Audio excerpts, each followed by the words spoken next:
What is up, everyone? I'm MrThumb. Today, we've got another episode of the stream. So, without further ado, I'm going to get right into it. We're going to start today off with... Should you be... Nope. Monster Hunter. Just like... Third time's the charm. Okay, so... There we go. We're going to start today's stream off with a video that popped up in my recommended a while back. It is called Prehistoric Australia with Pure Nightmare Fuel. I've been meaning to watch it for a minute. I just haven't gotten around to it. I haven't been in the mood for whatever reason. But we're going to watch it today. So let's see what's up. Like how everything is bigger in Texas, everything is deadlier in Australia. Facts. Mostly the nature, as it's home to a Australia's not real. Just saying. Nothing here can hurt you. highly disproportionate amount of potentially lethal animals, having more venomous species than all but 2 countries. Yet, it takes the cake when only considering venomous animals that are fatal to humans. On top of this, it is home to 20 of the 25 most deadliest snakes in the world, including all of the top 11. And it's the native country of one of the only birds known to occasionally kill humans, the cassowary. Meanwhile, you also have the classics like the saltwater crocodile, great white shark, Classic. spiders, Also and classic. potent jellyfish. And in Fuck case those you needed a jellyfish, little shark more are lit, proof though. that Australia really is the land of nope, you should know that it's where some of the largest insects in the world call home, is one of the few places where pine cones can kill you, and is where the top didn't 3 know largest that one. wildfires in the 21st century took place. The list could go on, but you get the idea. So it may be hard to stomach the Crocodile. fact that Australia is actually much more tame than it used to be. And I'm Fun fact. Some of the dumbest animals in existence are koalas. I don't know if they're where it comes from, but when you hear smooth brain, that's what they're talking about. Koalas. No ridges or lumps or valleys or bumps on those brains. Just smooth. not talking about the fact that it used to be home to dinosaurs, but rather giant monitor lizards and terrestrial crocodiles, Hi, Ray. just to name a Great to couple. see you. And surprisingly, you don't even have to travel that far back to arrive at this forsaken Australia, as it reached its peak in chaoticness about 50,000 years ago, Oh, which shit, is right that's really around recent. when humans first arrived. Talking That's about good timing. crazy recent. Back in those days, Least reptilian predators, scale of the not earth. mammalian, ruled Australia. And it wouldn't take long for anyone to realize that something was very wrong once they set foot on land, as there were a host of nightmarish creatures wandering around. Dude, One this is only being a literal 50,000 years land ago? croc. No, Not this a can't crocodile be that lookalike, recent. but a genuine real crocodilian that happened to run comfortably on land. This creature was known as the quincana, and it was one of Australia's top That's predators sick. during the Pleistocene. It shared many features with the crocodiles we know of today, Okay. and was Pleistocene, once that's even not that recent. considered a true crocodile. Although, thanks to a very odd skull structure, it was moved to the extinct clade of Mecosukene.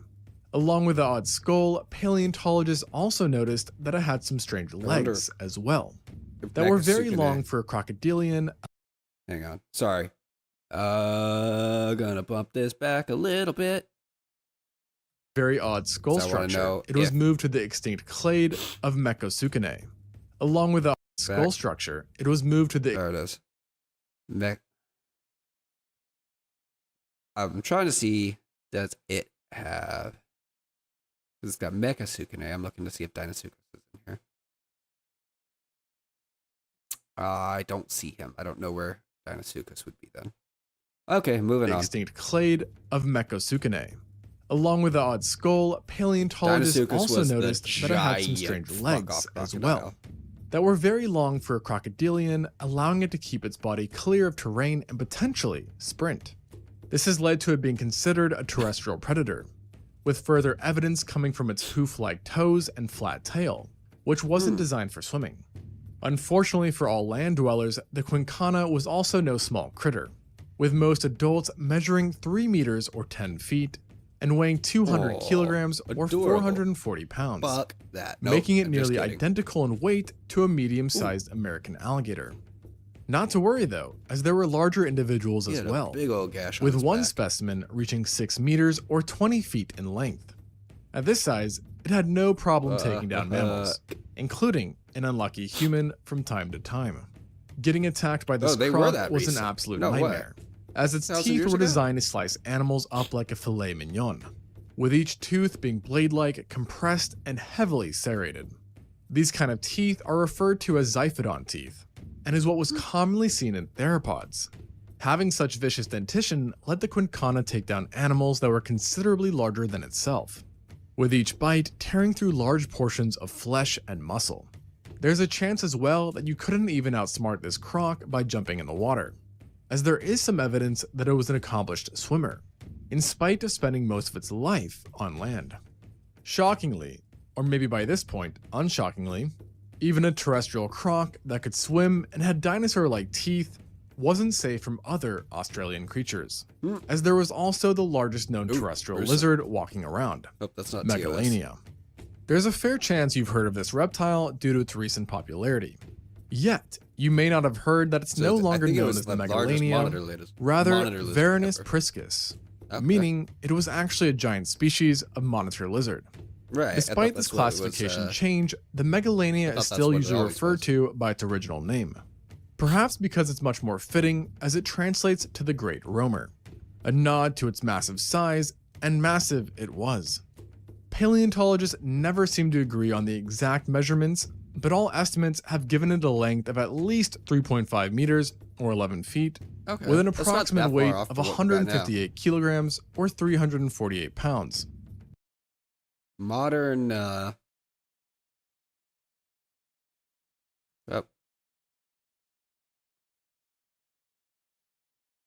Modern. Oh, that didn't work at all. Okay, whatever. Modern Komodo dragons get to be about 10 feet. I don't think they weigh quite that much. No, they don't weigh nearly that much. So these were some thick boys compared to our modern lizards. So at the minimum, we are talking about a lizard that was as long as a sea lion and as heavy as a reindeer. Oh, fuck And at its that. maximum, things frankly got crazy, with studies finding it to have potentially obtained lengths of up to 7.9 meters or 26 feet, which is based Now on that's way more fragmented terrifying. remains that were scaled up to living monitor lizards. This would have made them just as lengthy as the longest recorded anaconda, but 8.5 times heavier due to its robust build, with an absolute maximum weight of 2 tons. However, for the most part, large Megalania were probably no more than 575 kilograms or 1,200 pounds. Sounds. Although it wasn't only a giant, as like living monitor lizards, the Megalania possessed razor-sharp teeth that were fairly long and recurved, granting extra grip while holding onto prey. The Megalania is further thought to have used its tremendously powerful legs and sharp claws to bring down prey and foe alike. Naturally, in true Australian Of course. fashion, the Megalania might have been venomous as well due to its heritage, Yeah, since that would all make monitor sense. lizards presently living are considered to be venomous. Their venom, similar to what is seen in some snakes, works as an anticoagulant, meaning it prevents blood from clotting, which leads to shock and infections as it keeps wounds open for longer periods of time. And because the Komodo dragon, also known as the Komodo monitor, is the Megalania's closest living relative, Nobody certain calls it Komodo paleontologists monitor. believe that the two shared similar hunting tactics of biting prey, retreating, and then letting the venom Okay, do maybe the some work. people do, but So that's to say, Gotta be even a if you real nerd. manage to get away I'm from a fucking attacking nerd, and I'm not calling Megalania, it a Komodo you would monitor. still be doomed. All of these attributes make Megalania feasibly the worst thing you could have run into. Unless, that is, you have ophidiophobia, a fear of snakes. In this case, your mortal enemy back then would have been Wonambi. This name may not sound like much, but it should strike fear Nope, into any it who sounds hears terrifying. it, as it belongs to a now Sounds extinct like- giant it sounds like a serpent that lived mythical right giant alongside serpent, both the exactly. Quincana and Megalania. This snake is unlike any we know of today, for it belonged to a family of now extinct snakes known as the Matsoidae. Snakes from this family were primarily characterized by somewhat inflexible primitive jaws and giant sizes, with the Wonambi being one of the biggest. It didn't quite reach the length of the longest living snakes of today, but came awfully close, with the larger specimens having a length of 6 meters or 20 feet, equivalent to a large Burmese python. Okay. Luckily for us, the Wonambi did break the Australian trend of possessing venom. Nevertheless, its size still rendered it a potent killer, who might have hunted in a very similar fashion to the extant constrictor snakes. which is to say, by using ambushes near bodies of water to strike unsuspecting prey that were then killed by tightening its muscles and squeezing the animal so hard that blood couldn't reach their brain or heart, thus incapacitating them. Afterwards, though, is where things got different. Because as mentioned, the Wonambi had an inflexible and somewhat smaller head that couldn't swallow prey whole.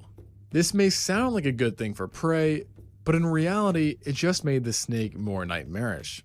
As to make up for this inability, it would simply use its sharp teeth and powerful body to tear chunks off prey, sometimes even disemboweling them. That's different. Such an unpleasant way to go out may have been more common for early Australians than being preyed upon by the Megalania or Quincana, as one study found that in some indigenous populations today, snake attacks by constrictors are a common cause of death.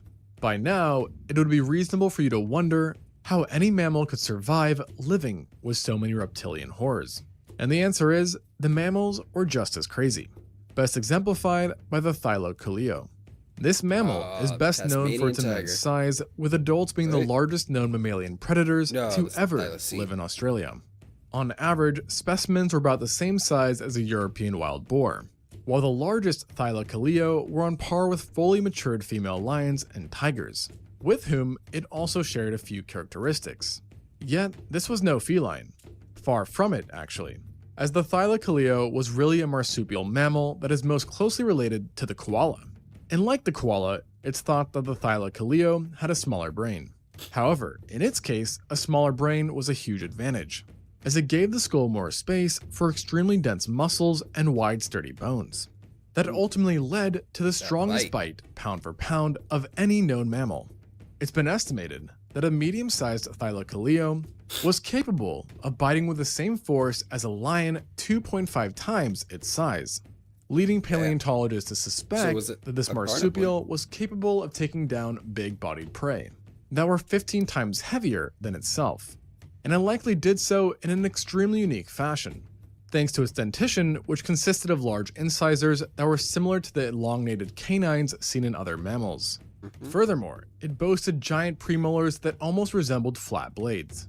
Together with its powerful muscles, these bizarre teeth worked wonders, killing animals by piercing deep into the flesh with the incisors, while the premolars severed the poor animal's windpipe, spinal cord, and arteries, causing all sorts of fatal problems. This mode of killing was so efficient that researchers think it took less than a minute for this marsupial lion to kill large prey, while the same task for an African lion can take up to 15 minutes or more. And for whatever reason, if its bite didn't do the trick, the Thylacoleo had lethal claws as well. On each of its front feet, there was a single large retractable claw that was attached to semi-opposable thumbs. This implied it could move these claws around with ease and dish out killing blows if needed. These additional weapons were also hooked, leading to the idea that Thylacoleo was a climber who possibly dragged kills up trees like leopards do. Climbing further allowed it to navigate caves and rough terrain, adding another layer of complexity to this already overpowered marsupial. And so with all of this said, Australia had no doubt some pretty terrifying predators all around, making life fairly interesting for the first humans to arrive. And for them, they wouldn't even be able to find peace around the herbivores, as in response to biological killing machines, the herbivores got pretty ferocious themselves. A good demonstration of this is the Diprotodon, an extinct marsupial whose closest living relative is the wombat. The two also did look in some ways similar, except unlike the wombat, the Diprotodon was massive, plausibly weighing up to 3.85 tons, which makes it equal in weight to a fully grown Asian elephant. This size gave it much needed durability and would have made hunting it a questionable endeavor, a task further discouraged by the presence of a surprisingly strong bite. The Diprotodon was strictly a vegetarian, but nonetheless, it still had a nasty bite that reached 11,000 newtons in force at the back molars, giving it more than enough power to technically break a human's femur. In addition to elephant-sized wombats, birds too were supersized in prehistoric Australia at the time, especially the Genyornis. This ancient bird resembled the once widespread terror birds. However, it actually belonged to a separate family of flightless birds, known as the Dromornithidae, or thunderbirds. All members of this family, Genyornis included, are believed to have been herbivores despite their menacing appearances. Though, like many ancient Australian creatures, they did have size to help balance their defenses out. The Genyornis in particular routinely grew to heights taller than humans, with the average individual coming in at 2 meters or 6.5 feet. Moreover, this bird had giant robust bones that gave it durability and heftiness, resulting in it weighing a full quarter of a ton. And if its size wasn't enough of a deterrent, the Genyornis could always use its beak or sharp claws to ward off predators that got too close. By now, it should be obvious that ancient Australia was the last place you'd want to visit. And just to really drive it all home, remember that nearly every dangerous animal in Australia today was also still around back then. And that's not to mention other extinct animals which I didn't mention, including large turtles and additional extinct crocodilians like the Paludorex. And of course, nature itself was also harsh with extreme droughts being present. And yet, despite all of these odds, humans still survived in Australia. In fact, not only did they survive, but they managed to thrive and dominate the lands, with evidence showing that they preyed upon multiple of the megafauna mentioned today, suggesting that maybe we were actually the scariest animals around during those times. Thanks for watching, and until next time on Extinct Zoo.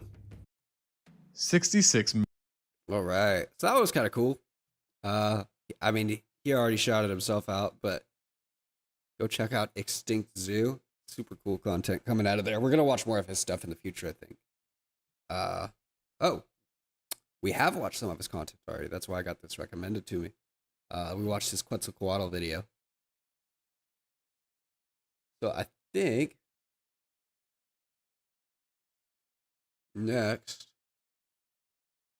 yeah, we're going to switch over to this Monster Hunter video. Monster 1. What do you think of when you hear of it? Attacking with the analog stick, lack of icons for gathering spots on the map. We're going to stop right off of the bat there. I played Monster Hunter 1. It was fantastic. I wasted thousands of hours in this game when I was a kid. I can't remember how old I was when it came out, but I was little. I saved up allowance and I bought the online expansion bay. So on the PS2, pull this up. Also, get back to what I was trying to do there. There we go. On the PS2, it didn't just automatically have a connection for the internet. PS2.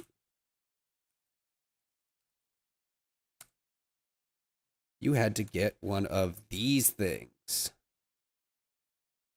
PS2 expansion bay. And there were a few different ones that did different things, I think. Yeah, this one was a hard drive. Here's the one. You had to get one of these things and attach it to your PS2, the network adapter, in order to be able to play online games with it. And at the time, internet speed kind of sucked ass. So if you were playing an online game, the rest of your family wasn't doing shit online. All right, jumping back to the video. Aggressive and abundant small monsters. I'm sure some of these things and more come to your head when you think of the original Monster Hunter for the PS2, but what if I told you despite all of that, the game can actually be fun? Going into the first Monster Hunter, I had the mindset of trying to immerse myself into the game by letting go of my preconceived notions of what a Monster Hunter is or what it became over time. Essentially just starting fresh and seeing where the game takes me. What I've learned at this point is that a lot of the experience is what you make of it. They give you the tools and a vague sense of what to do, and it's up to you to decide where you end up and how. Once I got used to the controls, of course, I found that patience, exploration, and trial and error were rewarded greatly. Of course, a lot of it felt clunky. I'm not going to fool myself into believing I'm playing a flawless game here, but there is a... The egg delivery quests were actual hell. The AI was so aggressive. Like the second you walked in a zone, if it had anything aggressive in it, it would instantly lock on you. So there was no like sneaking past anything or anything like that. You just walk in and all of a sudden there's 5 Velociprey looking at you like, oh, sup, bitch. That's a great egg you got there. Be a shame if somebody, I don't know, knocked it out of your hands.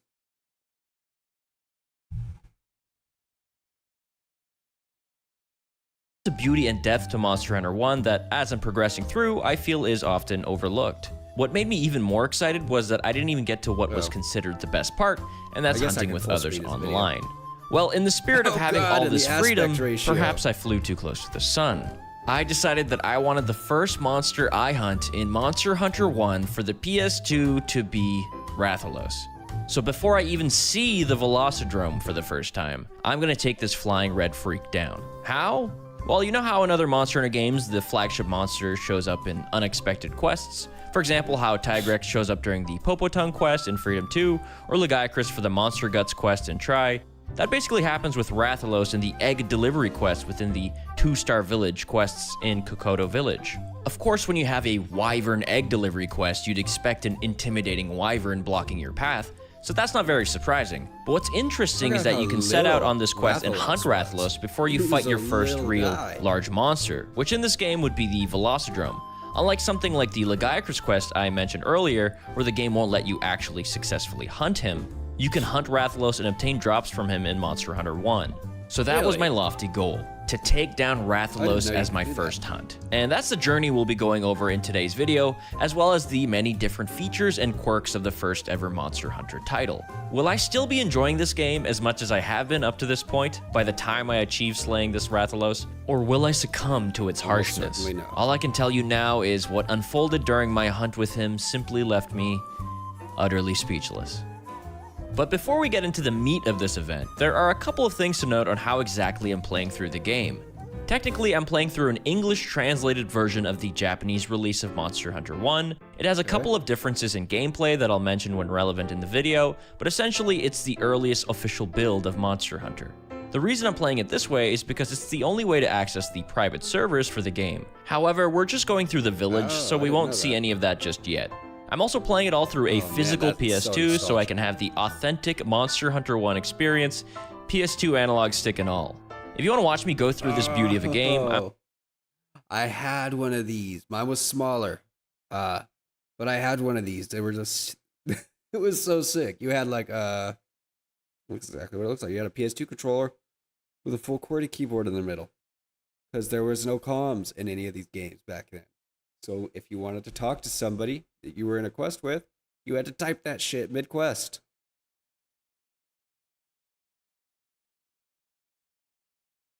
I'm live on Twitch right now playing more Monster Hunter 1. We got an emote of the village chief now. I know, things are getting crazy. Also, make sure to subscribe to the channel. We're only 1 subscriber away from reaching 3 billion subscribers. Not having fought any monsters in this game yet, I wasn't sure what to expect in terms of combat. It wasn't until I did the Egg Delivery quest that I had my first real encounter with the beast. The Egg quest was as familiar as any other Monster Hunter game. Protect this egg at all costs, and don't let him turn his own child into an omelet.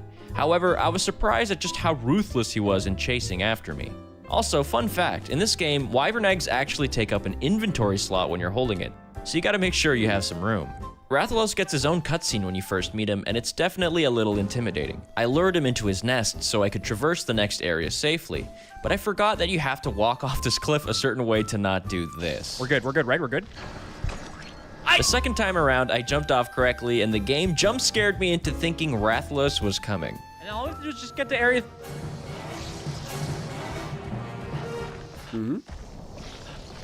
But I was safe, I think. I kept going, and I was almost home free. We're almost home free. No! No. On Bad. top of all the Velociprey. Bad dog. Oh, hell no! No! Real funny, Rathalos. Eventually, I was successful in delivering the egg, but I wasn't going to forget the hardships Rathalos gave me. This is when I was sure I had to take him down and teach him a lesson. In order to take on Rathalos, I'm going to need to upgrade my sword and shield to the highest tier that's available to me, as well as make some armor so I don't get completely eviscerated by this flying demon. I'm using the sword and shield, by the way, because it's actually pretty damn strong in this game, and I enjoy the mobility it offers. Once I got acclimated to the game's controls, the weapons feel surprisingly versatile. I decided to upgrade the bone line of the sword and shield and create and upgrade the bone pick. However, I wasn't prepared for the grind that was ahead of me. I needed to obtain small bone husks. There are 2 ways to obtain this item at this point of the game. I can either get a crap ton of them by killing Velocidrome, which isn't an option because of the way we're going about this challenge, or collect them slowly in the Area 5 gathering spot in the Forest and Hills map. You'd think you'd get the bone husks from the bones on the ground in this area, but if you gather in the wyvern egg spot when you're not on an egg delivery quest, you can get other items. You can't get eggs on quests where they aren't supposed to be delivered. So after destroying the swarm of Velociprey that guard this area, who like to multiply if you're not looking, I went gathering. On average, I would get 1 small bone husk per quest, and my first upgrade needed 5. Something that would have sped up my process here is realizing that nothing found wasn't the same as there is nothing else here. Nothing found quite literally means you found nothing for that gathering attempt, but there's a chance there is still more to gather, and that would have saved me a lot of time if I knew that beforehand. After an hour of grinding, I had enough bone husks and also had enough money by selling the kutku scales you could gather in the bones on the floor to make enough to afford the bone pick. Wow, Nearly an took an extra 30 hour. raw, but somehow I'm getting less sharpness. After crafting it, I wasn't ready for what I needed for the next upgrade. Bone pick plus. What do I need? Please don't be like 10 small bone husks. So I got back to it. At least I was getting more bone husks on average, knowing that I could gather after seeing a nothing found. Again, all it would take is like 1 or 2 Velocidrome to get enough bone husks for this entire upgrade. But if only it was that easy for me. After another hour of grinding, I managed to get all the materials and money I needed for the bone pick plus. The bone spike? The ultimate bone pick sword. Uses more monster bones for improved attack power. No. All right, let's see what we need. 15 small Oh, that's. I needed to take a break for the day, but I resumed the small bone husk grind the following afternoon. Things were looking good. At one point, I got 4 small bone husks in one quest. Sometimes luck can be on my side. Eventually, I got all the bone husks I needed except for 1. So I have 14 out of 15, so close to making that legendary bone spike. Just 1 more bone husk. Oh, no. Give me a small bone husk right now. Oh, no. I got lucky earlier with the 4-in-1, so maybe this is just how the game decided to balance things. Surely it can't happen again. I bet it Please, can. no. I can't. Oh, that's devastating. This can't be real. I must have one. Okay. He's going through it right now, and I don't think he ever played the original back in the day. This is the default experience that he's having. This is the norm. I know he's going out of his way. He's trying to not fight other monsters before he fights the Rathalos, which is sick. But this feeling that he's got of gather, or farm for the next weapon, that brutal grind, that's the experience of this game, no matter what you're doing. Unless you're just doing a story playthrough and nothing else, doesn't matter what weapon you're going after, you're going to have this experience. One more. It's part of the charm. Gathering in here. Don't fly in chief right now, dude. Clearly, I am just incredibly unlucky, but this happening 3 times in a row must be a statistical impossibility, right? No, it is not. We still have plenty more attempts. Plenty A mystery. more I do attempts. remember a mystery bone is a basically useless item, by the way. The devastation on his face. Yes! Yeah! Oh my god! I'm happy After for nearly him. being eternally cursed by the desire sensor, I was finally able to craft the beautiful bone spike. I had a feeling the 181 raw damage and green sharpness would be vital for the Rathalos fight, so it was definitely worth it. Funnily enough, the next upgrade can either cost 3 or 48,000, and despite being that expensive, they either have less sharpness or raw damage. But they do now have fire element. It'll be interesting to see where these weapon trees take me in the future. I still haven't quite figured out the logic behind them, but for now this is where the upgrades end since I would need Rathalos parts to continue. Another fun detail is that despite my sharpness being green, my sword glows yellow. This game is just full of little differences like that. There's only one thing left to do now. create a decent armor set for some defense. As much as I'd like to have my butt booty out for the Rathalos hunt, I was getting kinda cold out in the wild. In Monster Hunter 1, you can't really tell what the armor pieces individually give you aside from the defense and resistances. They don't have any details about skills. Instead of skill points adding up to a number like 10 or 15 for you to obtain a usable skill, similar to the other older Monster Hunter games, it was more about set bonuses. I decided to go for the chainmail set and see what that would give me. I could thankfully just purchase the set I wanted, but grinding money also takes a lot of time in this game. You definitely want to get creative in the early game. Knowledge of where expensive items are in the forest and hills comes in handy for this. I decided the quickest and easiest way for me to farm money at this point is to do the 3 Velociprey hunt quest, which I can finish in a matter of seconds thanks to my trusty Bone Spike. Before I hunt them, I gather some special mushrooms I can sell for 60 zenny each, as well as honey that I can sell for 45 each on top of the abundant Velociprey drops. Sometimes. I either get 1 drop or like 8 from the quest rewards. On occasion, the Veggie Elder spawns in front of one of the honey spots, making it impossible to grab it. Thanks a lot, you old fart. I found out later on if I plopped in some hunter armor pieces with the chainmail, it would give me a set bonus of 5 defense and 10 health. I don't know why, but it works. This plus our slight positive fire resistance should hopefully be enough to take on Rathalos. It's finally time. I am ready to hunt him. Something that's interesting about this quest specifically is that if you kill any of the small monsters, they're gone for good, aside from little bugs like Vespoid. In the 3-star version of this quest, the small monsters respawn, so I guess they made them despawn permanently to make this 2-star version easier. Thankfully, we can take advantage of this so we can have the least amount of distractions around Rathalos as possible. I went into the wyvern's nest and I picked up an egg hoping for Rathalos to be lured. After some time, I was successful in luring him into his own lair, but I was absolutely... I did not know that picking up the egg will actually lure in the Rathalos. I was also a kid when I played. I thought it would just bully you constantly, no matter what you did. Absolutely not prepared for what was about to happen next. What the hell is this? Bro is like nestled in there. Is this like a intimidation hole? Is this like where you look at a prisoner? Oh, sh! He apparently has this secret little section he can chill in that's unreachable for me. As you saw, he could also jump out of it to attack me as well. What a great introduction to my first real fight with Rathalos. I learned very quickly that he loves to instantly charge out of virtually any move, and for obvious reasons, I was often unprepared for that. On my way out to go heal, I unfortunately caught the tail end of him running at me. Maybe I bit off a bit more than I could chew with this hunt, but I was determined to keep fighting bro, no matter what this. happened. I proceeded to get run over a lot by his insta-charge move. The hitbox is just insane. I was using a lot of my healing items to recover from his attacks. He was dwindling down my resources at a very fast rate. Man, even the Vespoids were out to get me. Mother... Let me sharpen. You gotta kill Ah, that man! bro. Yeah, you gotta God kill that damn thing. it! Stop! After some time, though, I got into the swing of things. I found that my best opportunity to attack was when he used fireballs, so I tried to bait them out as much as I could, and honestly, I felt like I was doing some good damage.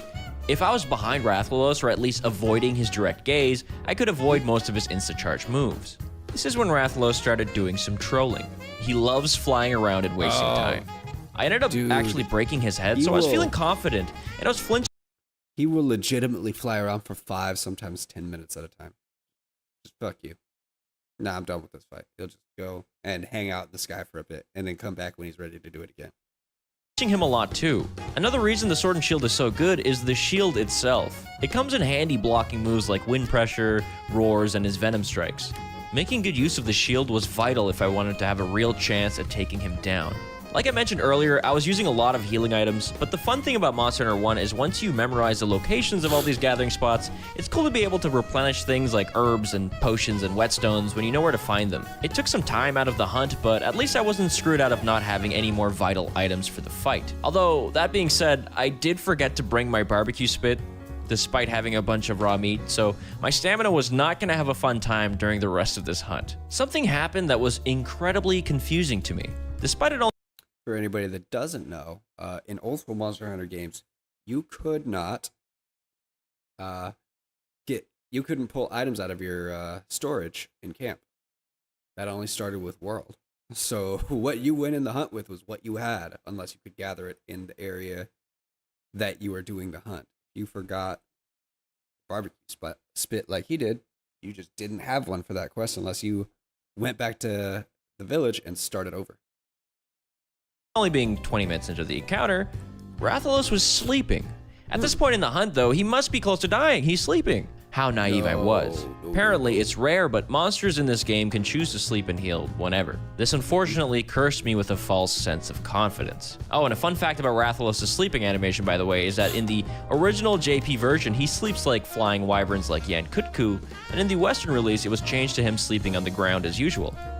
Once awoken, he flew away immediately, so I decided to drop his offspring onto the ground to summon him. Break the egg. You know what? Fuck it. Hey, you're not gonna do anything about that, huh?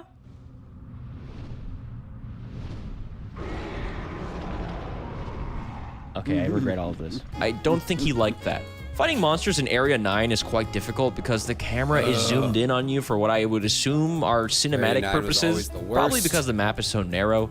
Fighting Rathalos was quite the fiesta under these circumstances. Rathalos started flying around within the area. He got back down, then he immediately flew to Area 4. As I got to Area 4, he proceeded to go to Area 3. As soon as I started fighting him, he decided to fly back up once again. What a funny guy this Rathalos is. I did have some flash bombs to deal with this, but you can only bring so many. He unfortunately gets up really quickly after being hit by them too, so it's not the most helpful, especially if he decides to go up and fly again immediately after. He flew around me and then flew to another area. Like half what of the area? time. I don't know. The paintball wore off right as he took flight. Maybe I shouldn't have dropped that egg, man. It all went downhill after that. But the buffoonery didn't end here. Get scared by the... No, just go on the ground. How are you even inside the cave? How did you do that? At this point, I was out of stamina, so I had to get creative. Fly and movement technique.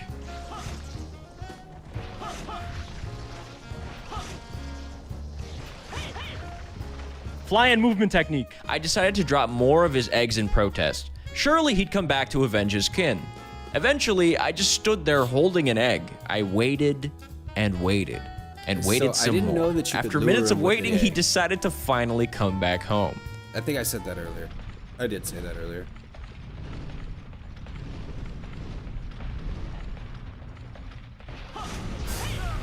You're fucking... You're fucking with me. It would. It would 100% fuck with you. Oh. God, it's such a throwback watching somebody go through this. I mean, it was a great game. It was so much fun. It was so ahead of its time, but also, it was so I much could not drag. believe the sheer amount of tomfoolery this Rathalos was capable of. This dude clearly hated my guts with a passion, or maybe he just felt silly that day. I don't really know. At this point, I have 5 minutes left on the clock, and I'd still need to deliver the egg after slaying him for this to be a successful quest. I tried my best to somehow slay him in the remaining time, but with my frantic attacking and my lack of stamina, he carts me for a second time, and at this point, I have 40 seconds left. It was curtains. The quest ended, and I failed miserably. The way Rathalos majestically avoided me at every turn and swindled me into thinking he was near death was nothing short of inspirational. This made me more determined than ever to achieve my goal of hunting him. What a devious creature I found that thinks he can elude me. I am not going to make my first hunt be that smelly Velocidrome. I'm coming for you, Rathalos. No matter where he decides to go, I will find him and I'll hunt him. This entire 50-minute circus of a quest has taught me one important thing. If he tries to avoid me by flying away, I'll just never let him leave the ground. The next day, I was prepared, and I was stocked with healing items, maxed out whetstones, had flash bombs, a pitfall let's trap, and of go. course, plenty of well-done steaks to keep my stamina nice and full.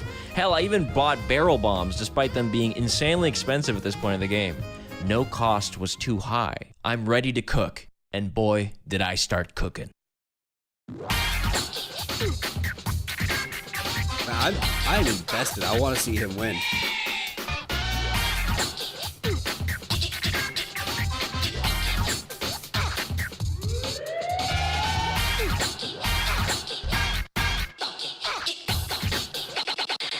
look at the funk. Could you stop playing with that radio of yours? I'm trying to get to sleep. Could you stop playing with that radio of yours? I'm trying to get to sleep. Could you stop? Could you stop? I'm trying to get to.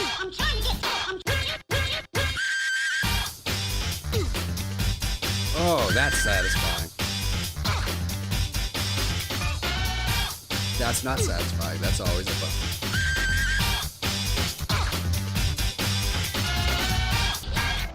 Did I kill him? No, there's no way. There's no way. You got it. Oh, hell yeah. Oh, let's go! Good for him. Holy shit! It was finally done. My very first hunt in Monster Hunter 1 for the PS2 was Rathalos. The way he clowned my ass in the first hunt filled me with the determination to hunt him down. That's awesome. And I had plenty of time to spare. I had half the quest left by the time I delivered that egg, and I didn't even cart once. I actually could create some armor pieces or upgrade my sword and shield if I wanted to from the drops I obtained from him, but I think I'm fine with not having to fight this guy again for a little while. To answer the question that I posed at the beginning of this video, will I still be enjoying this game as much as I did before hunting Rathalos? Absolutely. The feeling of satisfaction I had after taking down a monster like that, using everything I learned from the exploration, egg quests, and hunt itself. Yeah, this is kind of a weird thought. I miss the blood spurts. I feel like the blood spurts gave the game so much character when you would hit monsters. Felt incredible. Like, Despite everything that is different about Monster Hunter 1, at its core, it's still a Monster Hunter game, and it still has all the elements I love about the series. And the differences in its mechanics honestly keep me hooked and wanting more. I'm eagerly waiting to see what the next challenge is for me within this game. And if you'd like to join me, I'm live right now progressing even further into Monster Hunter 1, and if you prefer watching VODs instead of the live stream experience, you can also check out the VODs channel. Definitely expect more content on this game because I feel like I've only scratched the surface of Monster Hunter 1.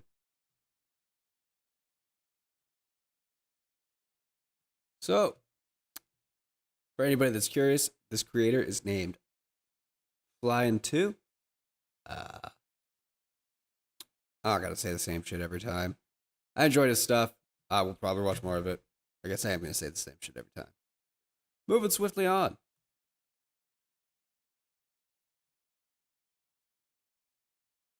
Should you be wearing weighted clothes like Goku? I'm gonna say probably no. But let's find out. Wearing weighted clothes like Goku. The warriors of Dragon Ball Z are famous for their intense training tools. Some of their spaceships are outfitted with gravity multipliers when the pull of a planet simply isn't enough gas for them gains. They slow down time itself with hyperbolic chambers when there simply aren't enough days before a big beatdown. But maybe the most famous DBZ training tool is a simple one. If you wanted to get souped up like Goku, should you wear weighted clothes? I know that there's some stuff that calls for weighted clothes. Well, you know, weighted vests. You see dudes with the chains doing pull-ups. But I've heard that weighted stuff, especially like wrist and ankle stuff, is really bad for you. I heard it can make like fluid build up in your wrists and your ankles. I don't know if that's true or not. But I bet we'll find out. I bet we'll find out in this video. Weighted clothing made its debut all the way back in the 80s in the original Dragon Ball manga and anime.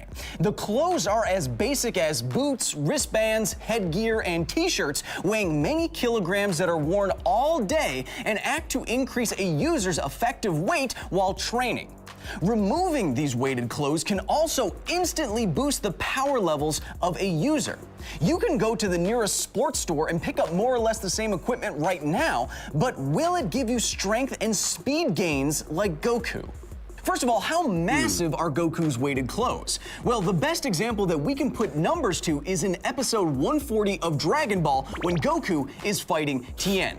Needing an extra burst of speed, Goku starts removing his weighted clothes. 2 boots, each weighing 20 kilograms, a heavy t-shirt, and then 2 wristbands. Yamcha, picking up the wristbands and the shirt, says that he is holding at least 100 kilos, which brings the grand total for all of Goku's Goku's clothing to at least 140 kilograms, over 300 pounds. Get that crap out of here, Krillin. No one wants you here. If Goku was looking to increase his power level through simulating high gravity, then his clothes would be doing a really good job. Canonically, Goku is less massive than I am, even though he is ripped out of his mind from head to tippy toe. But hey, canon is canon. So if you added another 100 kilograms onto his mass, he would weigh as much as he would on the surface of Jupiter, laboring under an oppressive 2.5 G's. It is cold out here. It's like I'm in a freezer. Isn't Jupiter a gas giant? Isn't there not a surface on Jupiter? Am I wrong about that? You could go to a sports store right now and buy 140 kilograms worth of weighted clothing to put up on your person. But while the boots and the wristbands will probably be similar to what we see Goku wear, the t-shirt will not, because I do not think a material exists on Earth that is dense enough. I'm going to assume that if Goku's boots were each 20 kilograms and his wristbands were probably also around 20 kilograms just to have everything balanced, which makes his shirt alone a solid 60 kilograms. Because Goku is my size, again, I know ridiculous, but that's what the canon says, I measured my blue undershirt for the total surface area and the depth. And if you want the shirt to still be something like a shirt, I'm gonna assume that it is maybe 50% fabric and 50% whatever is adding all that mass. So divide 60 kilograms by half the volume of the t-shirt, and you find that to be the correct mass, whatever is making Goku's t-shirt so heavy has to be at least a third as dense as the core of the sun. And even if you assume that the t-shirt is 100% exotic material, it would still have to be denser than the densest known natural substance on Earth, osmium, to put the correct Ginyu force on you. So we probably can't make Goku's special t-shirt, but you can still buy a more conspicuous weight vest and ankle and wrist weights. So is there a super benefit to wearing weighted clothes all the time? That is surprisingly difficult to say. Do any kind of online search for the efficacy of weighted clothing, and you will run right into the multi-billion-dollar marketing machine that is personal weight loss and fitness. You will have to deflect meaningless personal anecdotes, obviously paid for product reviews, and conflicting information from fitness experts. But if you can make it through all of that, there are some scientific studies that we can scan, although they number much fewer than, you know. A rudimentary search that I did turned up just 6.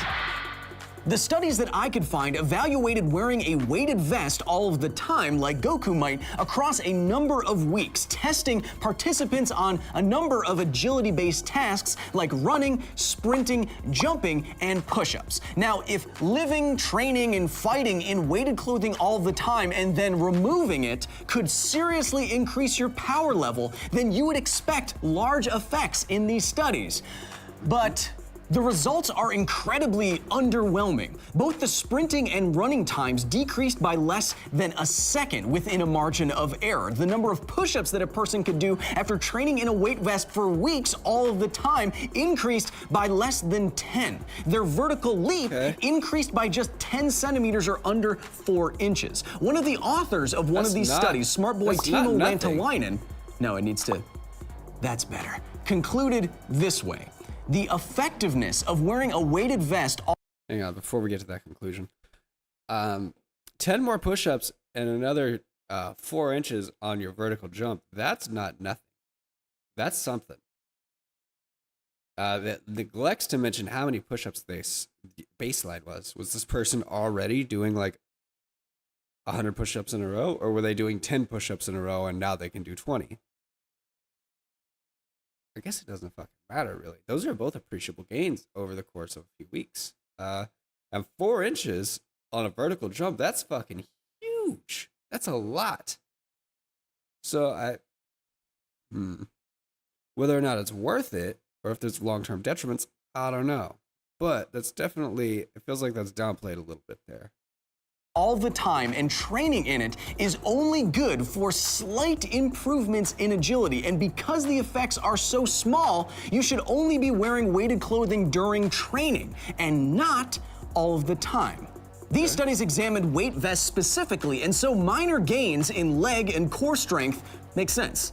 What hypergravity training effectively does is increase your weight as though you were standing on a planet with a higher surface gravity. And so if you were walking around with a weighted vest, your legs and your core would have to provide more force in opposition to the reactionary force the Earth is putting on you from standing on it. And that increased force is bound to build up your lower muscles at least a bit. Right now, the force in your legs is the only thing keeping the Earth from crumpling you against itself. Oh no! Wait, no, he's fine. He's always fine. If wearing a weighted t-shirt is likely only minorly beneficial some of the time, what about wearing ankle and wrist weights like Kakarot? What did I say, Krillin? Huh? You want this again? Sorting out the efficacy of ankle and wrist weights is even more difficult than it is for weight vests. I could not find any applicable studies, but what I did find were numerous internet threads, quotes from doctors, and anecdotes from martial artists. Now, anecdotes are not data, but at least everything that I found said exactly the same thing. Wearing ankle and wrist weights all the time, especially if you are kicking and punching like Goku, is a bad idea. The reasoning behind this is actually pretty simple. Rotational force, or torque, is equal to force multiplied by perpendicular distance. And so if you are weighting down the ends of your limbs, it's going to create large rotational forces at the pivot points of your body.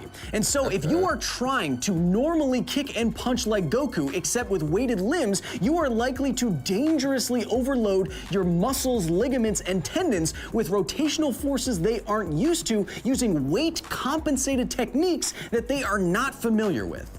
So if wrist and ankle weights are likely to be good for anything in martial arts training, they're gonna be good for slow, deliberate movements against gravity so that you are creating real resistance in your muscles and not just dangerous torque. But that kind of training is just normal strength training.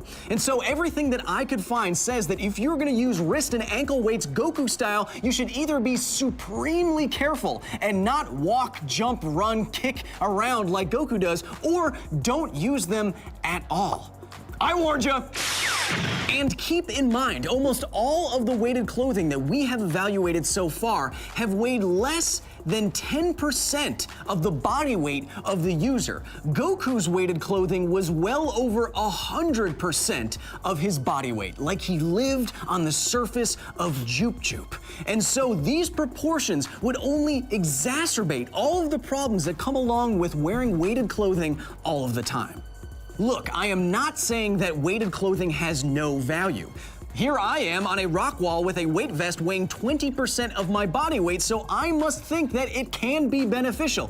What I am saying is that weighted clothing has very narrow value, not general value like Goku and Piccolo and the other DBZ characters get.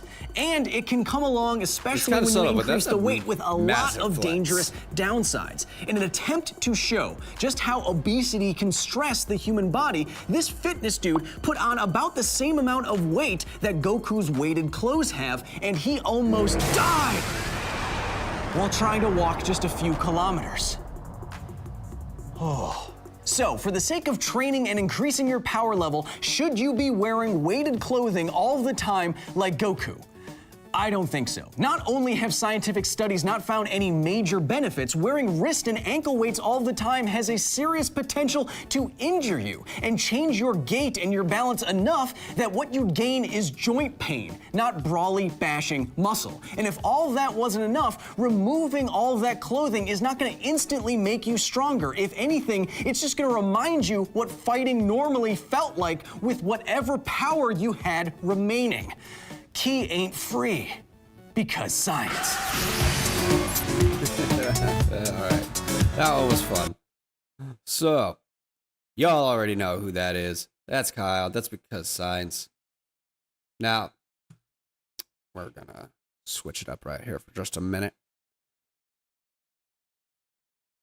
Now, I'm gonna take a short little commercial break for the next 5 minutes or so. And then we'll be back with more of the stream. So, see y'all in a minute.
Almost forgot to unmute myself again. What's up, everybody?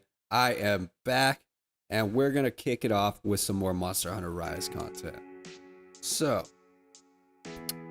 let's crack right on into it here. Oh, there we go. Man, it's crazy that I'm only HR 6. Feels like I should be higher than that.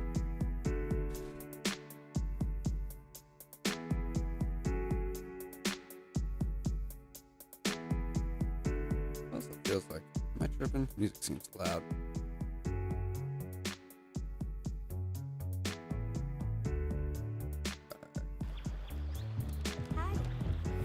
Nope, I guess not in context. It seems about right. Alright. Canine Master, what do you got for me, bro? Hi. Hello, MrThumb. How's hunting with Palamutes going? The buddy smithies are telling me they really want to make better Palamute equipment, but they need more practice. If you order some gear from them, not only will you get stuff, but you'll also be helping them out and me as well. Forge 15 pieces of Palamute equipment. Get a blitz scroll. Okay. We can do that. Forge Palamute.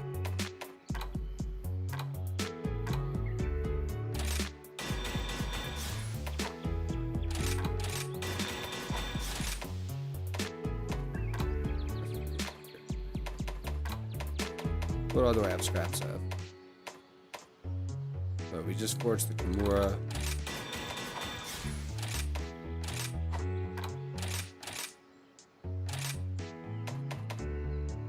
Calcium.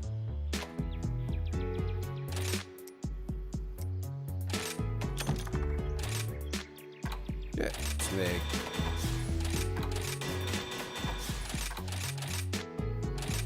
I need one more piece. Okay, that should do it. Yep, that did it. Oh, hey. Thank you for the help, blah, blah, blah. Give me that blitz scroll, bro. Look. Got anything else? No. Could you help me? Probably. Lend me your ear.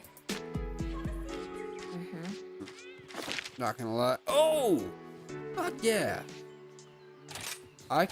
We could do that. Oh, hello. Huh. Be New careful weapon out there. design. Sick. Oh, hi.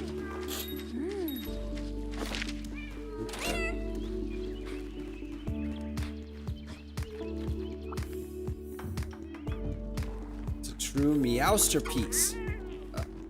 Hello there, Mrs. Thumb. I've got some big news for you. Oh, from a canteen for you. I'm not gonna read the news. Hey.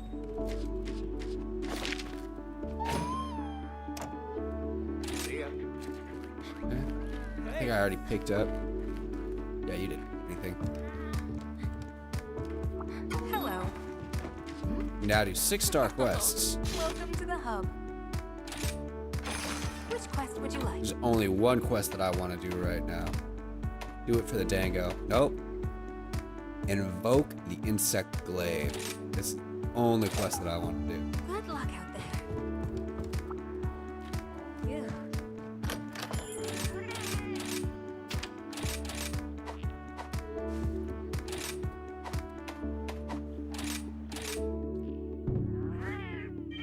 Sick. Playtime's over.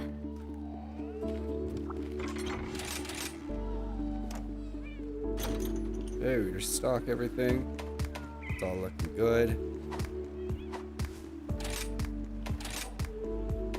I've got a shitload of sellables here. Look at this. Steel. That's whatever. These are better. Look at that. Look at all these. God. Dang. Look at all that money.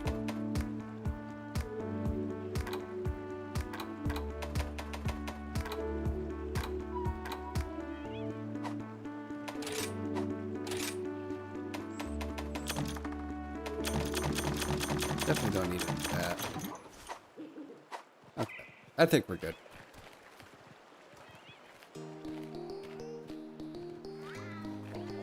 Extravagant cash box. Obtained an award. I don't know what that is.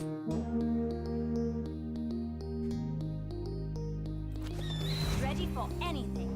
Know that. All I know is I gotta finish this quest. Because it's gonna get me new attacks for the greatest weapon ever in Monster. No trouble at all.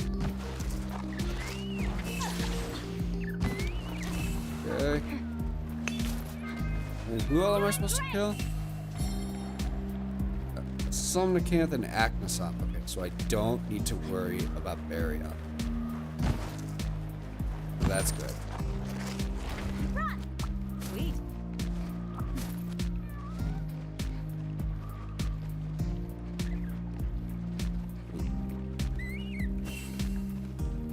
I'll take that. Always take those damage buffs. Those. That.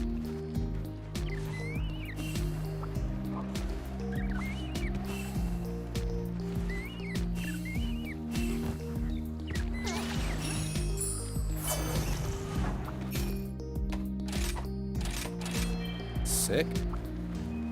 Take a brew here too.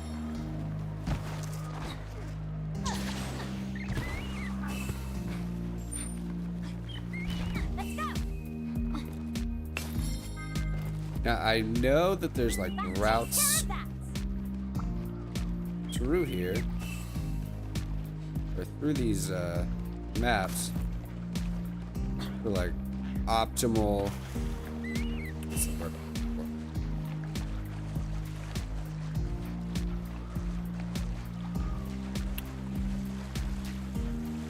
For optimal gear, or for optimal Jesus Christ. For optimal buffs. Fucking hell. There you are.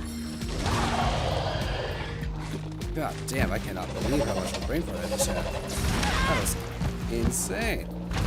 My head just straight up turned off. I was talking shit about saving smooth brains earlier.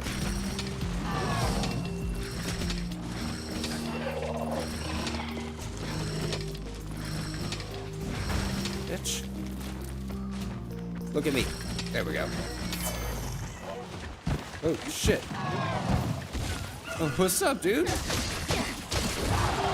Why, thank you. Whoa.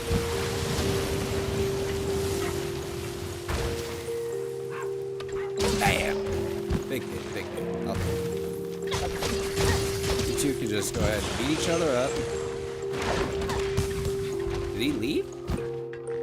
He did. Little bitch. Get back here.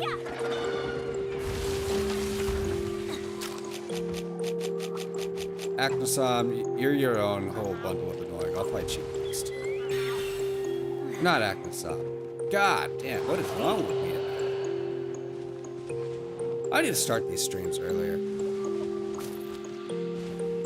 Out here, overflobbering my fucking words.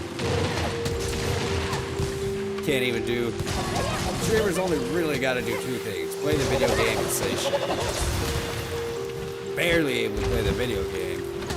Don't seem to be able to say nothing.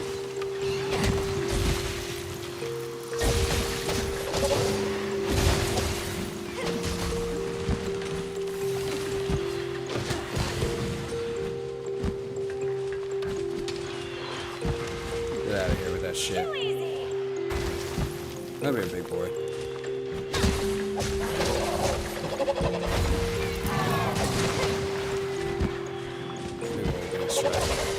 Nope. Oh, he did get me. I wonder if I'm going to get my counter. You get a counter attack and a few other things. There's a few moves that I still have to unlock this weapon. And it makes it way more interesting. Hang on. Streambeats.net. Okay. I really like Streambeats.net. the idea of stream beats, y'all. I really appreciate it. What they're doing. But bro, this has become a really frequent fucking issue. And that's not acceptable at all. Like, I pay for this subscription every month. All it has to do is remember me when I log in. Like, I shouldn't need to enter my information every time, and I had to do that for the first like 3 weeks, and then it just started working. And remember that I'm fucking logged in, that I have an account, and not put the ad or the audio watermark in the middle of my stream. That's so not cool. Jeez, hang on. I'm getting way more upset about this than I should, but it's something that's been happening a lot.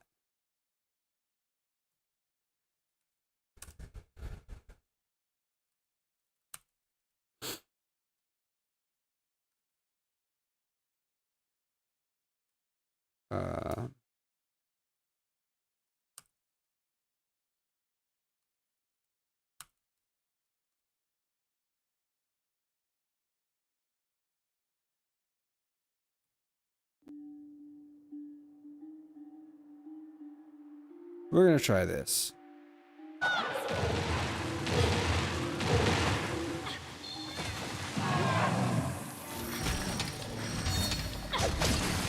Sorry for the delay there, guys.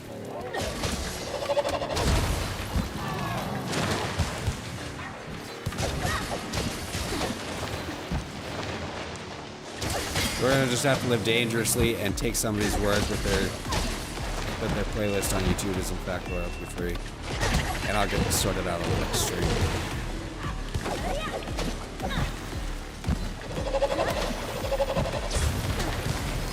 Thanks, buddy.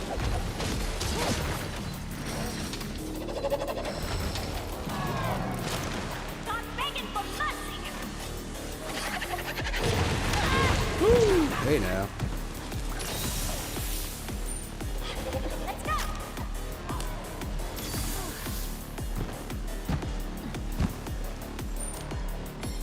Run.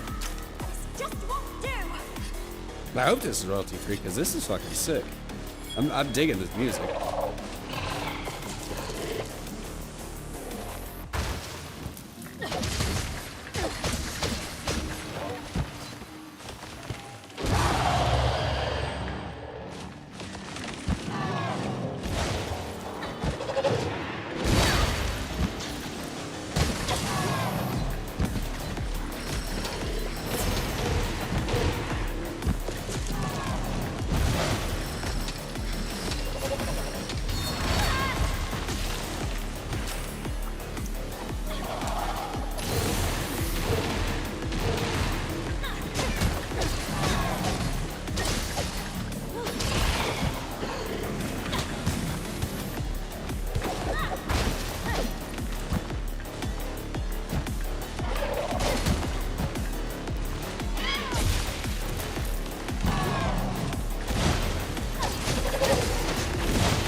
Get out of here.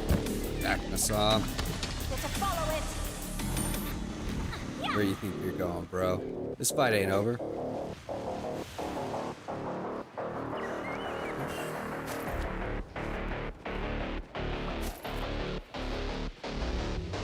I need to find out who this artist is.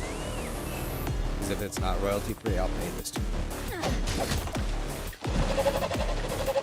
Or this me. Well, I'll pay this person.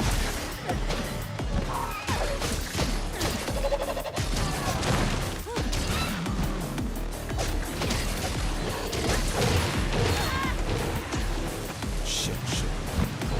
Cheat fuck. Uh-oh. That's not good either. Some frame drops.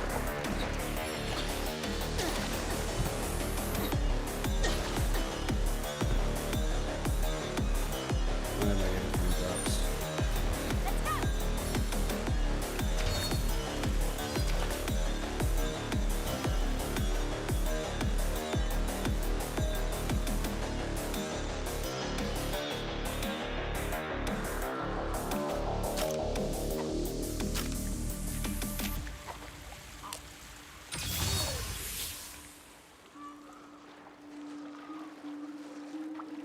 It is just a struggle stream today, y'all. We're dropping frames.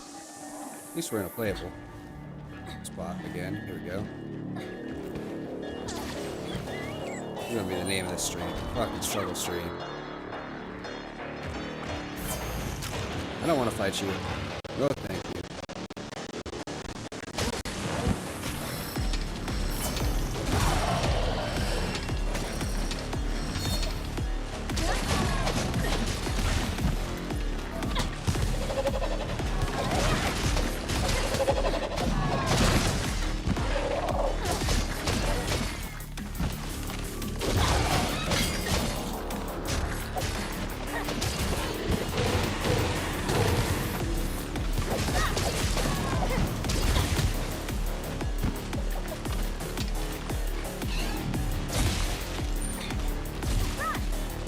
This should do.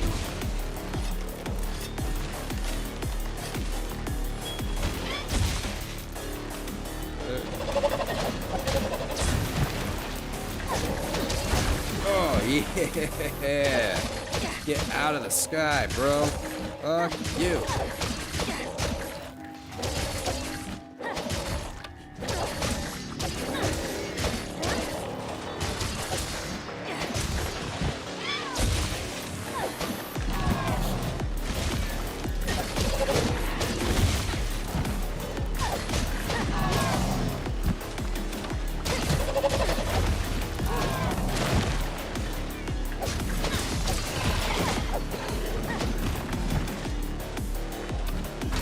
Love those hitboxes, man. They were very good in this game. Bam! Okay. Ow. I know I have traps. I know I have traps. I know I have traps. I don't have any traps. Sorry, homie. I forgot to pack traps. It means you gotta die.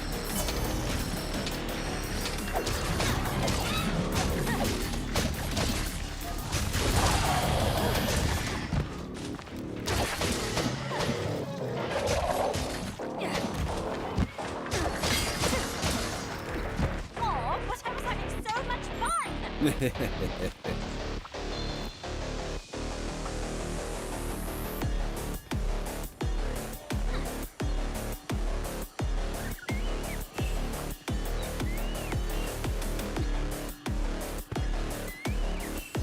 This is such a fucking banger. Damn.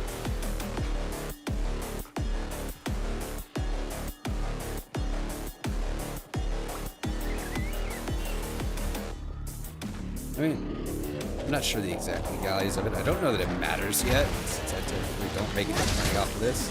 I'm just a dude recording himself playing video games at this point.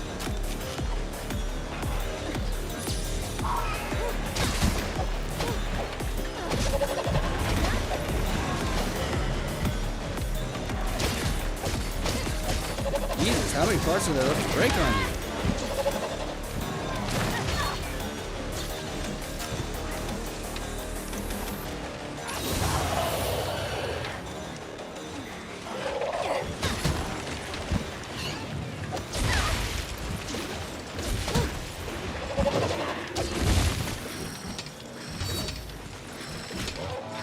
Got him.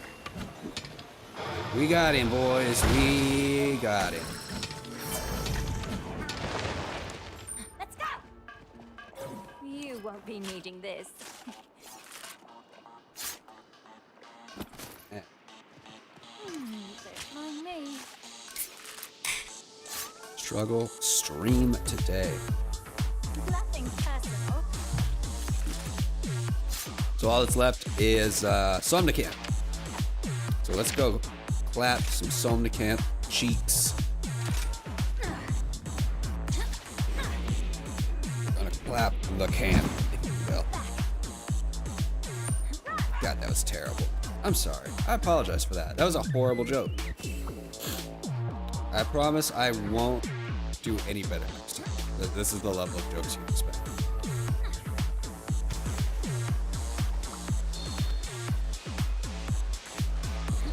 Fuck you. Yeah, shut up. Dang it! That was gonna look so cool too.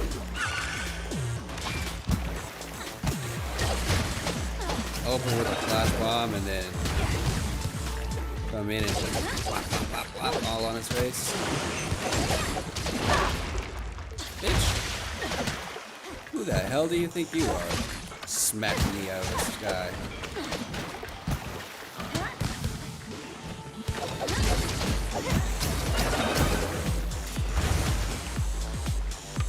Bam!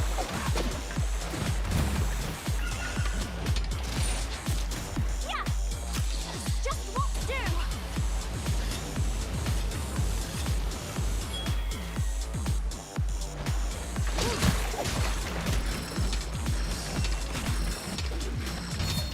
Come here. Yeah. This is a cool idea. Like, look at him. This is a cool idea for an awesome. He's like a mermaid dragon otter king.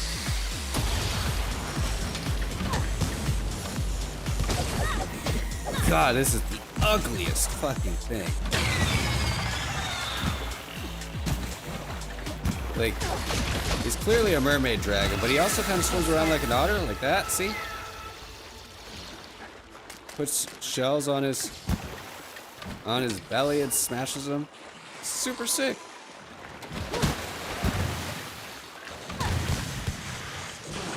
But he's got a face only a mother could love.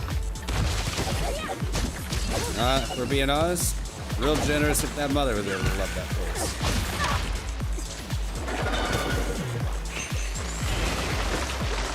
Get out of here. I don't know what it is you're trying to do up there, but it's nothing good.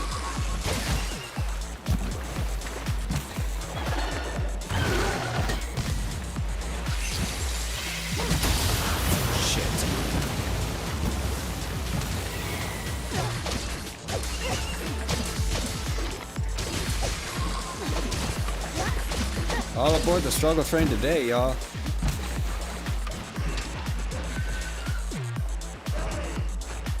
Oh, temperature issue. I don't know what's going on. I'll be gentle. I will not be gentle. That is an absolute lie. Bam! And stay down.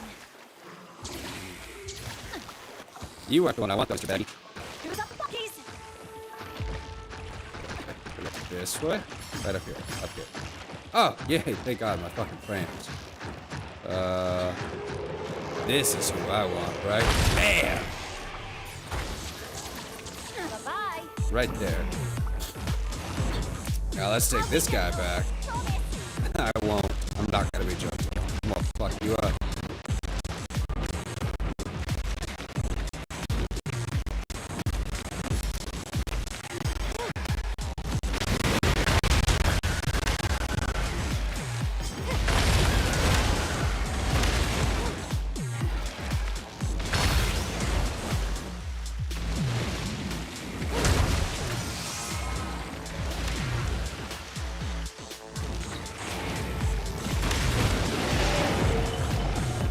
Stay down.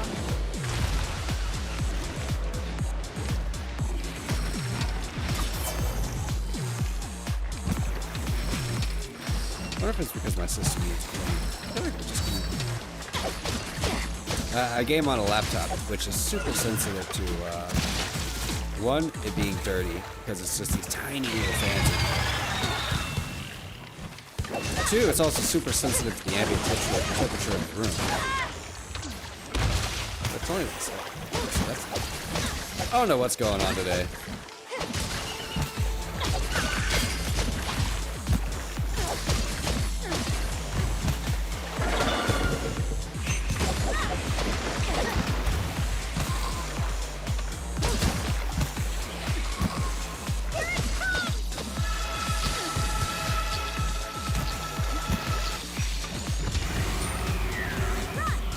This should do.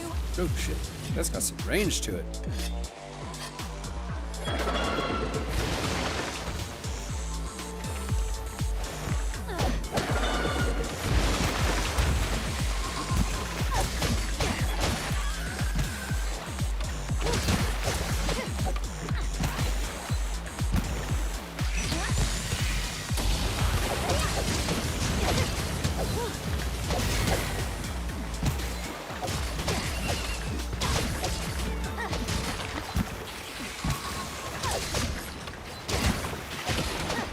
just like to point out that both Bonnie and Rosie are out here putting in some fucking work. Let's go, kids.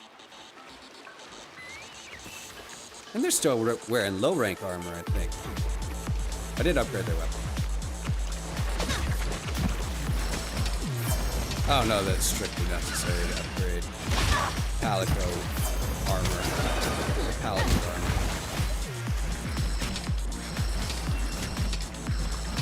Tail. There we go.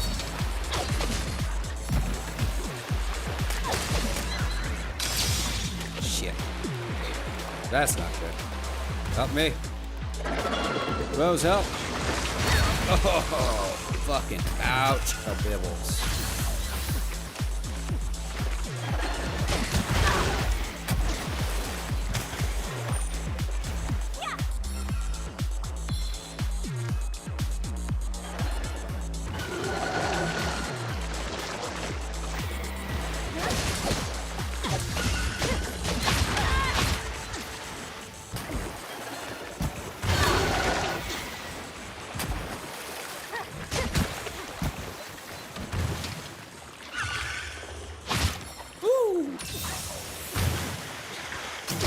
Man, that brew hair is sweet. I knew I could count on you.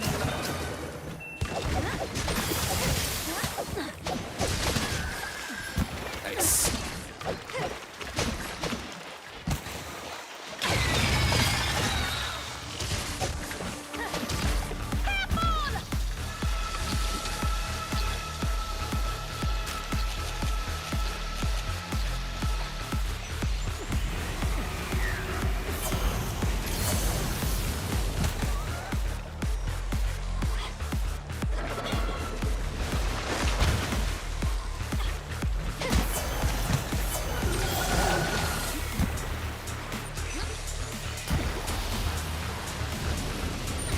There we go.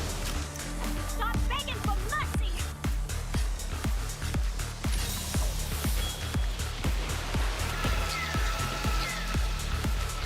Gotta get some of this. There we go. Max that shit out. Oh man, again with the struggle bus today.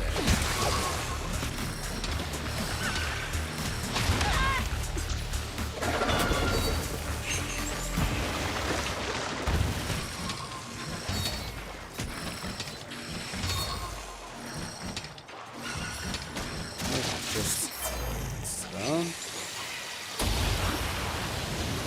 What? So sleepy.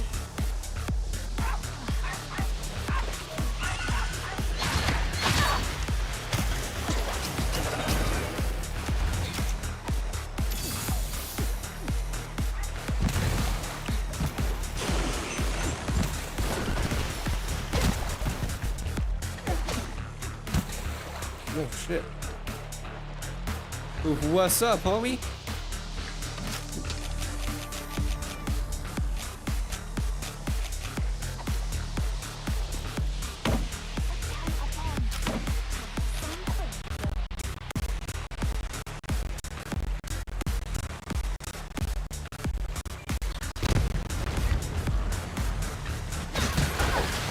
Oh man, that had to hurt.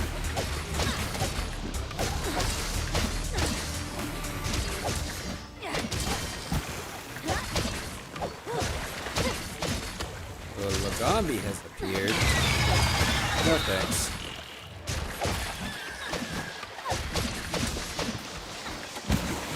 Actually, gonna see if I can't.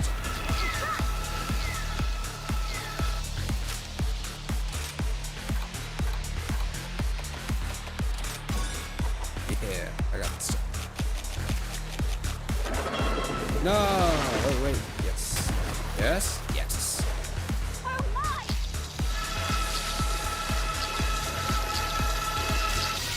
Place the trap! Now's our chance!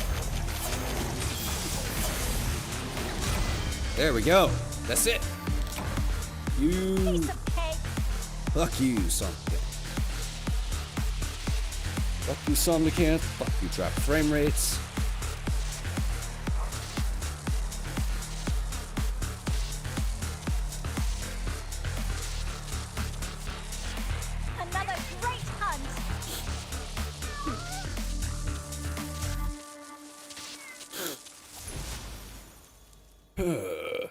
Weird. Yeah, I don't know what's causing that.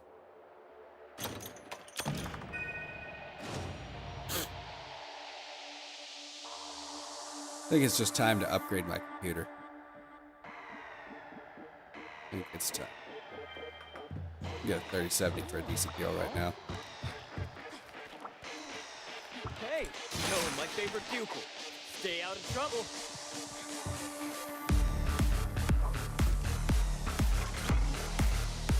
Switch skill.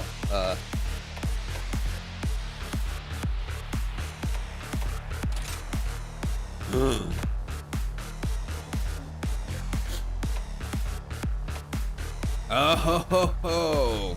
Fuck yeah! Let's go. Diving wyvern. Emergency.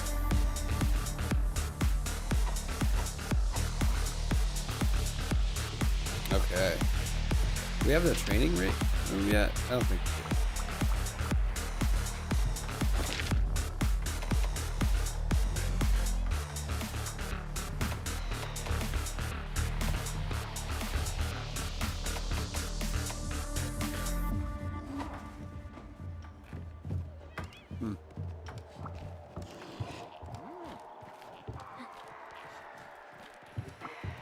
Good to see you. Oh. Later.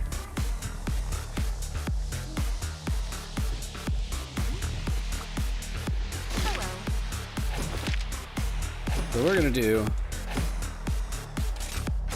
Here's the quest list. Fuck you, son, you can. Ooh. High rank Rathalos, that actually sounds like fun. Or high rank Nargacuga.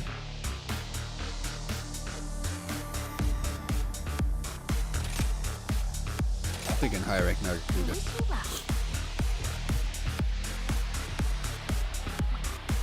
Because he should be in the ancient forest. Or whatever it is. The Shrine Ruins, not the ancient forest. He should be in the Shrine Ruins. And I'm gonna use this to see if it is an issue with the map, because I know that the Cross Islands map is one of the harder ones to run.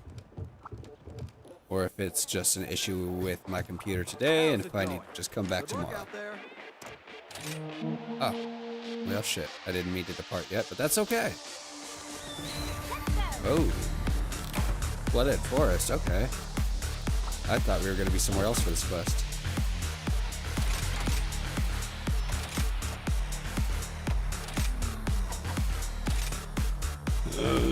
Oh, motherfucker. Okay, well, I ruined that.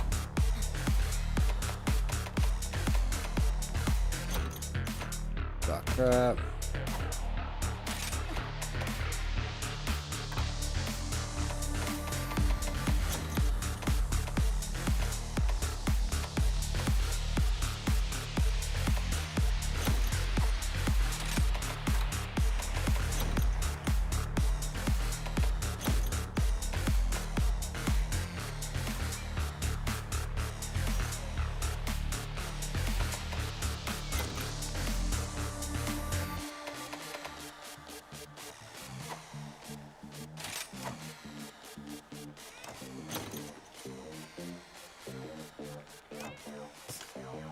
There we go.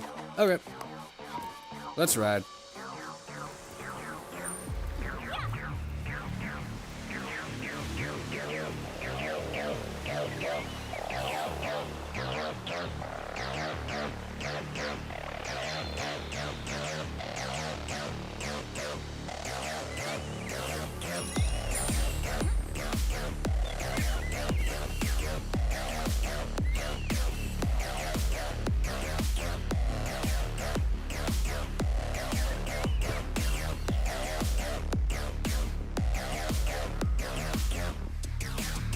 I think part of the problem might be that I'm streaming from YouTube while trying to play.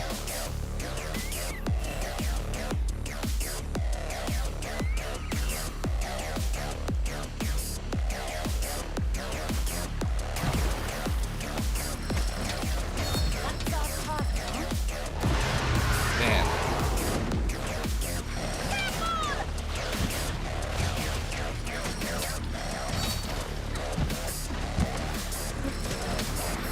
Thanks, bro.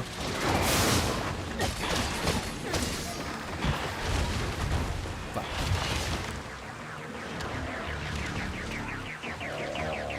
Yeah.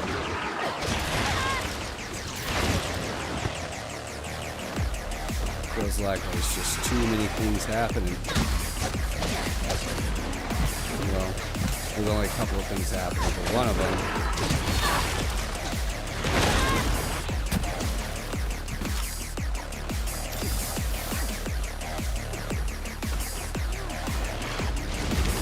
It's music.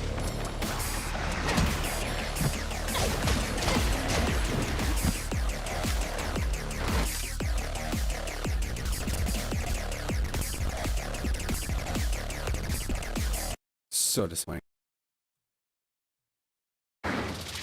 Yep, immediately fixes it.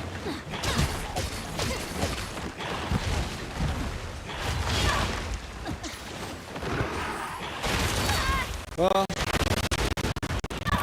oh man.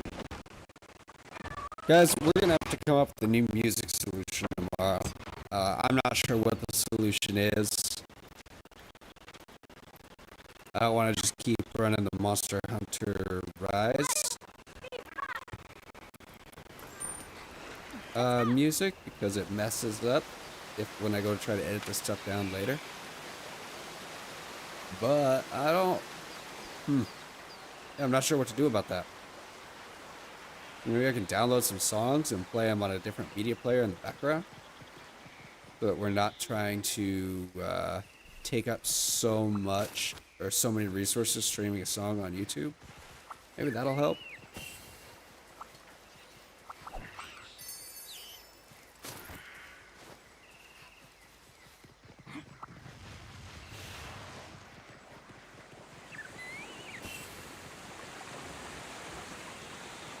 Man, that sucks too, because I was really digging that music.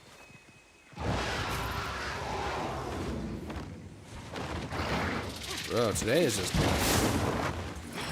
not the day.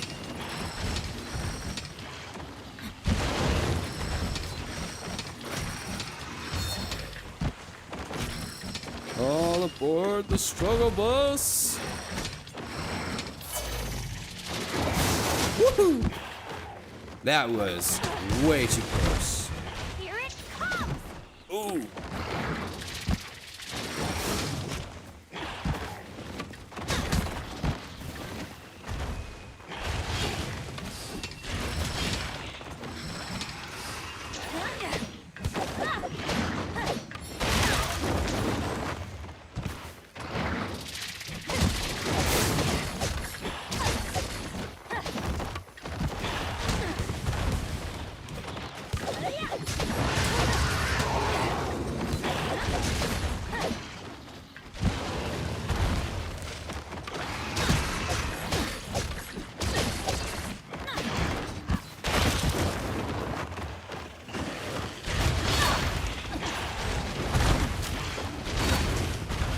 Damn it! Hey, buddy. What's up? You wanna go up here? Huh? I'm not giving up Yeah. yet!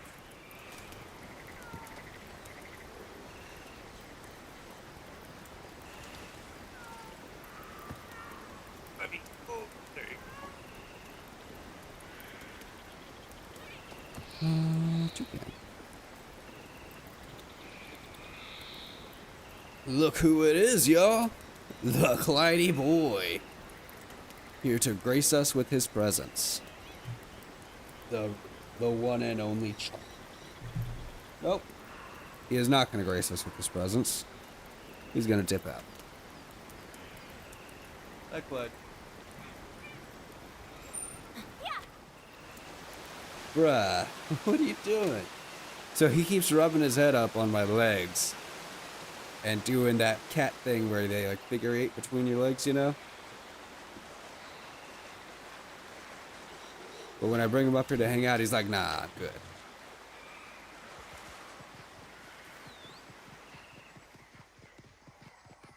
I appreciate the affection, buddy.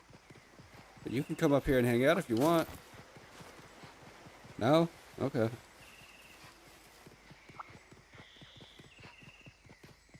Is it a foot thing? Do you have a foot thing, Clyde? I'm not here to judge. Maybe a little.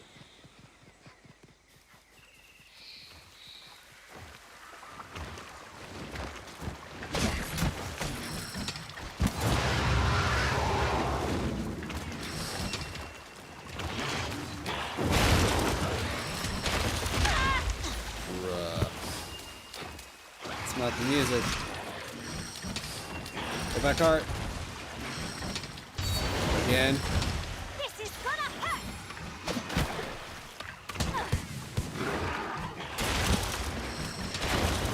I might have to cut the stream off for tonight.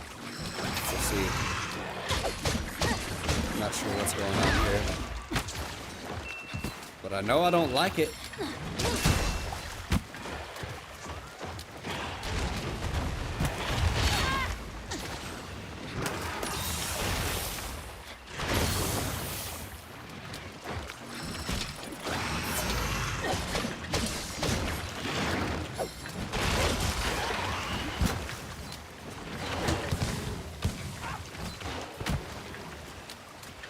Get to follow it. Run.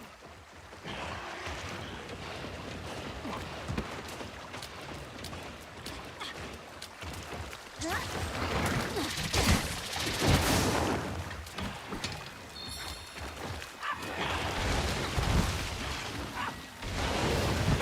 knew I could count on you.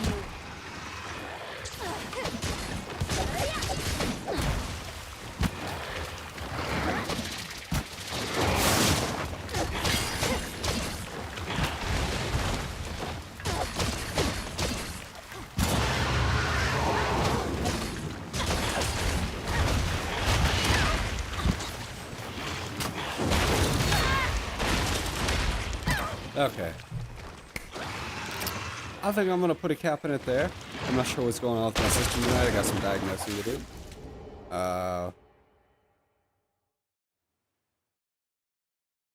Yeah. I guess that's it for tonight, y'all. We'll be back tomorrow with a bonus stream. We're gonna try to do a long one, assuming we don't have similar system issues all day. And we'll go from there. Y'all have a great night.